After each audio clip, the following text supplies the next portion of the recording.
You cannot cook a meal with just one ingredient. With a partnership, it will be the same. Bringing all partners together leads to the best outcomes that you can get. In urban Kigali, most people cook on charcoal.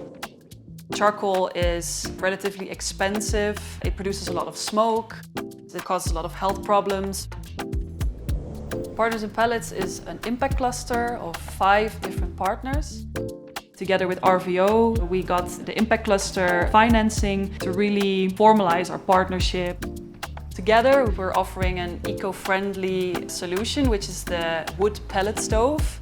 Itandukaniro hagati y'amashyiga gakondo n'amashyiga yacu. Amashyiga yacu akoresha pallet, ateka byihuse, arasukuye, arizewe, kandi ikindi arinda indwara zose zishobora guturuka ku myotsi n'ubuhumekero.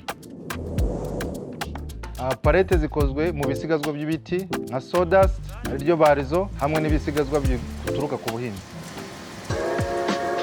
It reduces the demand for biomass by 90%, which also means that it reduces the pressure on deforestation, which is a major issue in Rwanda. Uruganda rwacu rwa biomasters rwatanze imirimo ku bantu benshi. They have so many new shops, they have expanded their factory, there is a whole supply chain.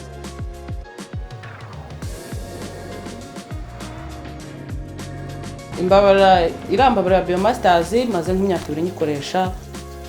Ni byinshi cyane. Umva itandukaniro nyinshi. Biri kugenda binyorera mu kazi, ngenda nanjye ngirayo savinga bitewe n'iki. Moving from charcoal to pellets reduces CO2 emissions. So what we do is that we calculate the reductions and then we can transform these into carbon credits, which we sell on voluntary carbon market. We bring most of these revenues back to Rwanda and to biomasters. So we can sell the stove at a more affordable price. The goal for the future is to give as many people as possible access to clean cooking. Ubu ngubu mu Rwanda abantu barenga 3,000 bakoresha amashyiga yacu. Kugira imikoranire myiza kuri ngiye bishatse kuvuga kunguka kutekesha amashyiga yacu no gukoresha pellets zacu kandi twese tugahurira ko duhuriza hamwe tukunguka. N'abatazizi nabo bashishikariza kuba bagira ute bayoboka biomasters ku buryo nta mwanda ntaki ubundi bakigira mu buryo gusa.